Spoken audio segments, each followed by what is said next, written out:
Sasa ni kuteremuka basi kuingia huku upande wa ndani. Stairs ndizo hizo. Walala yaye. Kumbe kuna kitu hawajui. Baada ya kila dakika 5 ile maji inarudigi ikiwa acid. Kulingana na venye mfalme Kanishka alikuwa ametengeneza. Baada ya kila dakika 5 yale maji yanarudi yakiwa acid. Hivi ndivyo mfalme alikuwa ametengeneza. Ili kama wewe ni mwizi inakumaliza. Na mlango ndio huu. Nero wako na dakika 5 tu. Wako na dakika 5 peke yake. Na enyewe hakuna lingine basi. Huo mlango tu ndio wanaweza kuingilia kwenda pale ambapo dhahabu zilipo. Na muda unayoyoma maji dakika 5 zikaisha. Maji yakageuka yakawa acid.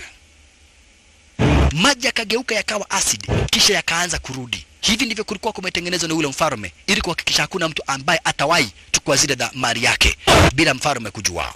Mwanzo mfalme yeye kama ni mfalme mwenyewe angekuwa anajua kila kitu.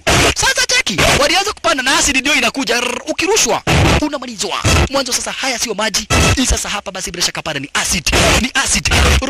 Upande wa juu. Speedy. Hiyo ni kuzuia mwizi. Hiyo yote ilikuwa ni mipango ya mfalme Kanishka kuzuia wezi. Hao Karash.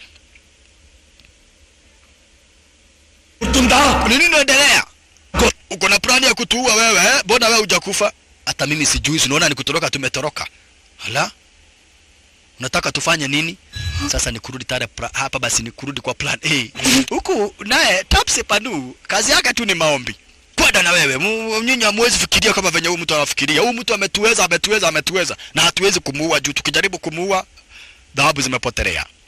Wakati Tapsi Panu anaomba hapa basi naye sorry wakiwa na jamaa wetu wanajaribu venye hiyo mlango itafunguka tena.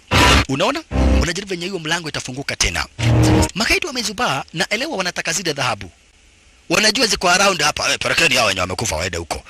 Wanajua dhahabu ziko hapa lakini kuzifikia ni kitanzi. Mlango tena ukafunguka. Alafu sasa okay. 1 2 3 4 5. Ndipo jamaa wetu akacheki akaona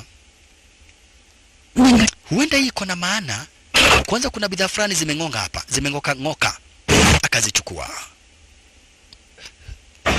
Hiyo ikachomoka. Akaona wacha aibebe, huenda ikawa na maana baadaye. Kidogo ingine ikangoka.